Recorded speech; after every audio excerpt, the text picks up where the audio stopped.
As Pasargad was being built, Cyrus added to his dominion one enemy kingdom after another.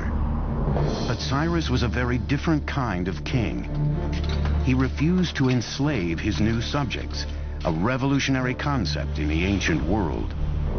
He recognized the local validity, if you will, of different religions and beliefs, and allowed those things to persist.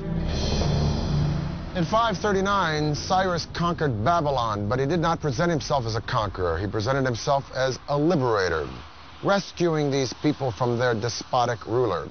And then he did a totally unprecedented thing. He freed the Jews. The Jews had been living in Babylon in captivity ever since Nebuchadnezzar destroyed Jerusalem and their temple. And Cyrus freed them. Now, it could be said in hindsight or political history that Cyrus was looking for a buffer state between a hostile Egypt and his own empire. But so what? The point is that no one had ever done anything like this, and hardly anyone has ever done anything like it since. And subsequently, he is the only Gentile in the Bible to be referred to as Mashiach, or Messiah. As one distinguished Oxford scholar once said to me, Cyrus always had a very good press. It's a very true statement. Before he could launch the campaign that would make Persia the lone superpower of the ancient world, Cyrus the Great died in battle in 530 BC. He didn't live long enough to show what really he could have done outside the battlefield.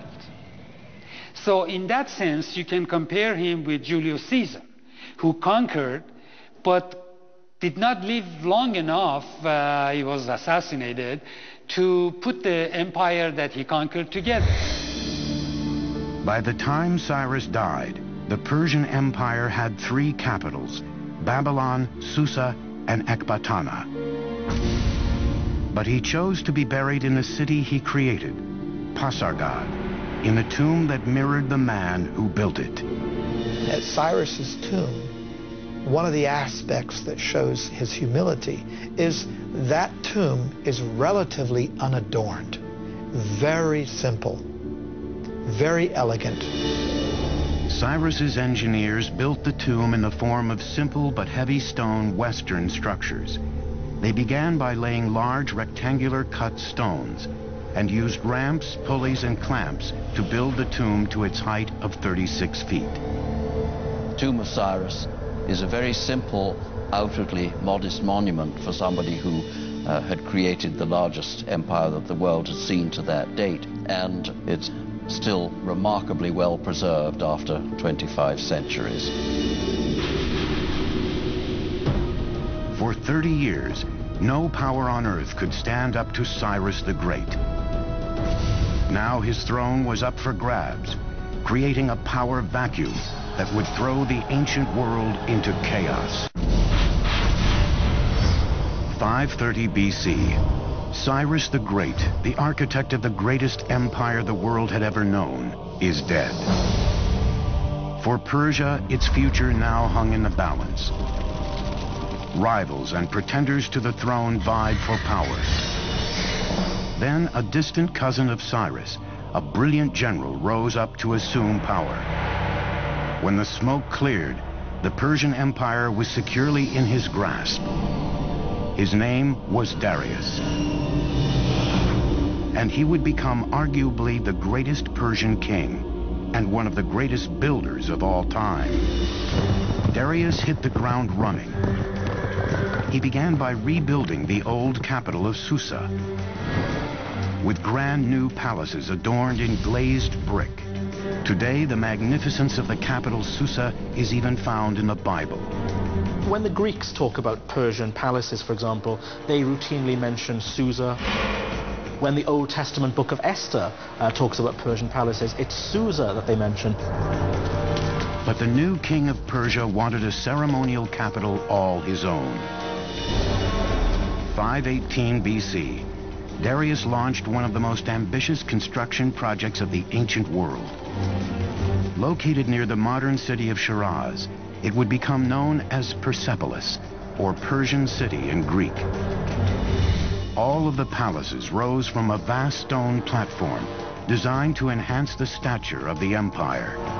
The terrace square is huge, over 125,000 square meters. And he had to modify the landscape. His engineers had to come in and level out part of the area, and they had to build a retaining wall. He wanted it to be seen from a distance. That's exactly why you build up a terrace, so it could be viewed from afar. That makes it all the more grand and imposing.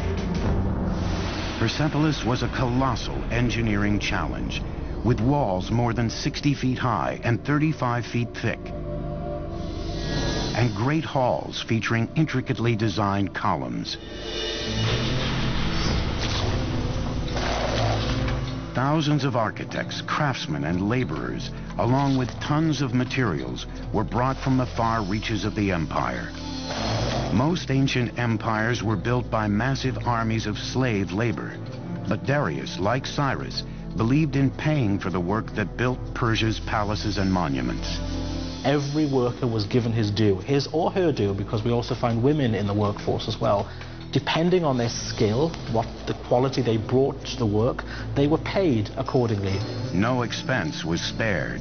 Persepolis would be the signature monument of Persian power and glory. First of all, it's important to remember the origin of the Persians themselves. That is to say that these were a nomadic people. They lived in tented accommodation, and they would up their tents, move somewhere else, and plant their tents again. Now, as time went on, these tents became more and more elaborate affairs. And essentially what we're having at Persepolis is a tent turned into stone. The Apadana is nothing more than a stone tented building. The magnificent audience hall Darius built was called the Apadana. Each of those great monumental stone pillars are inspired by the kinds of wooden pillars that upheld a beautiful canvas roof. But now that canvas roof has turned to beautiful cedar wood instead. So the nomadic origins of the Persians gives the impetus to part of their architecture, but that's not all. The city's palaces were adorned in gold and silver, expensive tapestries, and colorful tiles. The walls were studded with carved reliefs of peaceful depictions of visiting dignitaries from conquered lands. But Persepolis' spectacular engineering achievements extended far beyond the city walls. Its intricately designed and constructed water and drainage system were unrivaled anywhere. Before the actual soil was placed in, first, Darius's engineers constructed a drainage system, plumbing, drain pipes. These would be covered. Water was also brought in along the Qanat system. But then those drain pipes, which would drain the effluents out, those were taken underground below the surface where the visitor would never see that.